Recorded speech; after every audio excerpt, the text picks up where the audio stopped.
past, we have lost a few poets recently, and one thing that Tom was writing up and down is that we should not forget them so quickly, and so for that reason alone, I'm going to read a piece that I wrote about Brian Lamont. Brian Groves is what he was often called, who passed away a month or two ago. And I even have a Twitter post. It's really tiny, but I figured I could just at least show it. I have no idea what this thing is. I'll collapse that. But at least I have a picture. And that's the best I can do for showing it off. How is that? Can you guys see it? Sort of ish. Yep. Sort of ish. Doing the best I can. There's a cake by it. Pardon me? There's a picture of taking a cake by it. Yes, it was. I had a feature there reading a short story called Crazy, and Brian did the intro for it. And this man who wore, man, that's hard to do, leather and looked like he was just going to beat the crap out of you just when you look at him at a distance. He's a scary-looking fellow. He's like, I'm going to put on my Rod Serling persona and do the intro for your piece. And this is a photo from the intro of my show. It's just so funny to see that. But this is a poem I wrote about him, and it is called Outsider. It will, by the way, be, which is why I'm showing off this book, it will be in this book that will be out next month called Feral Memes.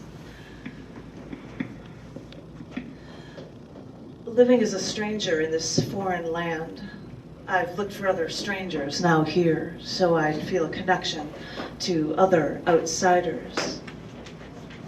What I found was a bigger outsider than me, a man whose voice would shake your soul to your foundation, making you wonder what life you missed when a man younger than you can have lived through 2 hardened lifetimes. This was a man from another big city, a man who carried all the burdens of that city on his shoulders when he came to this town to break free.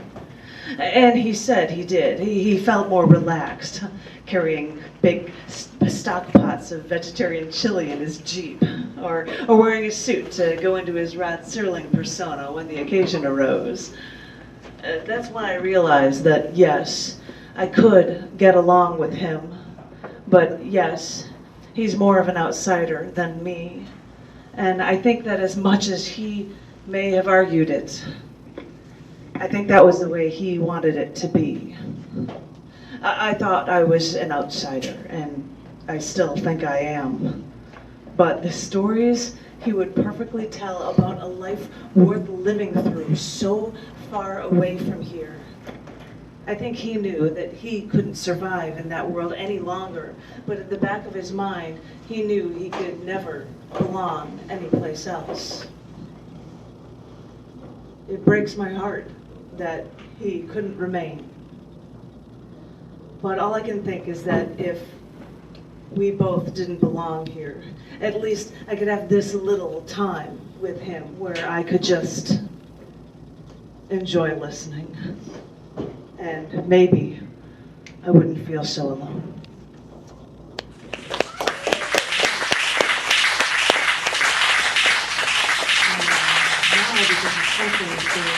Run cc&d magazine. It has run in many forms over the years, in digest size and satin stitched and blah blah blah. And it says online now that it is running as a perfect bound book through Amazon. So I said, if anybody has an old issue that they want redone, please let me know.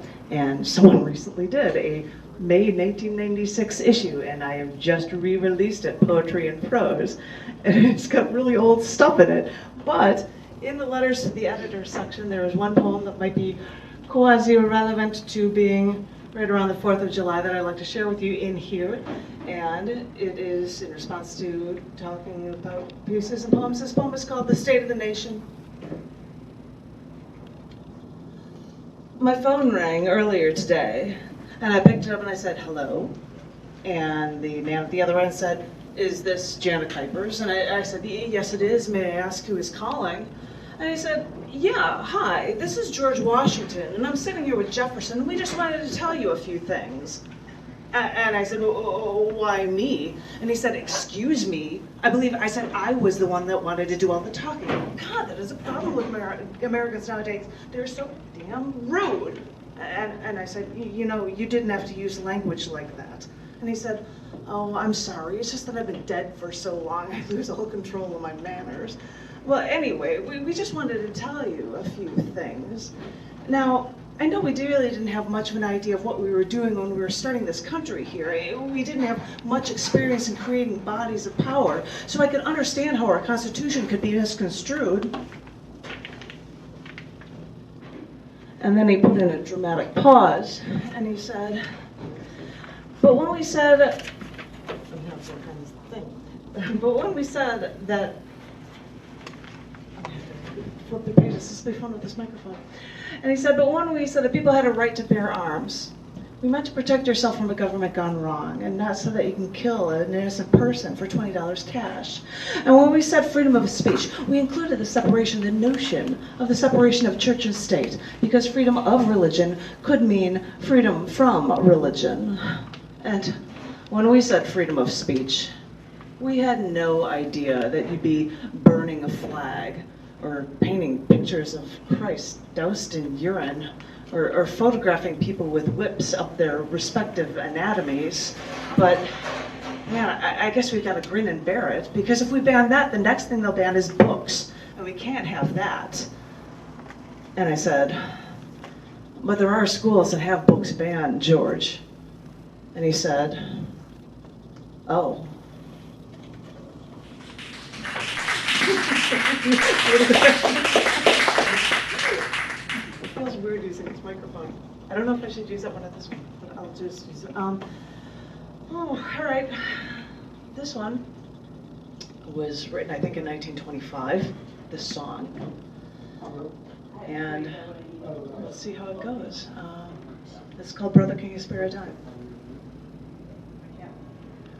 Once I built a railroad, made it run, made it race against time. Once I built a railroad, now it's done.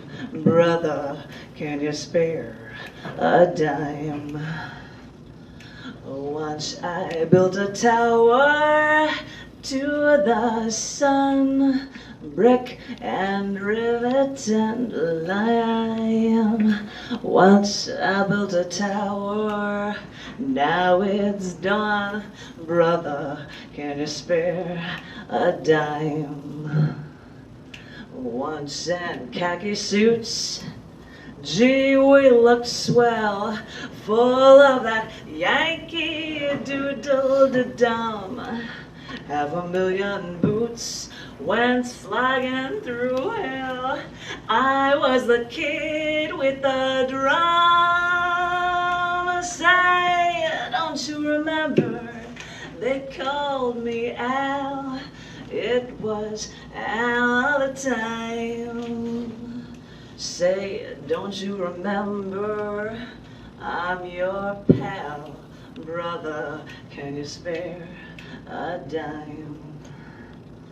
Once in khaki suits, gee, we look swell, full of that Yankee doodle-de-dum.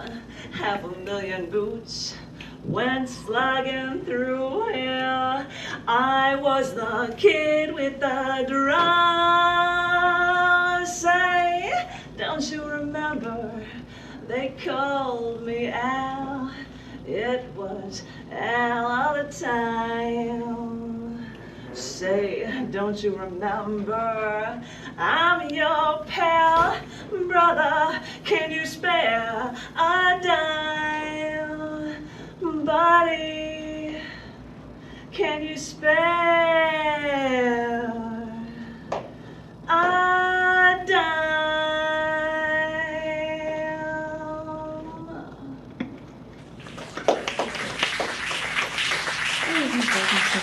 I believe we got 10 minutes left.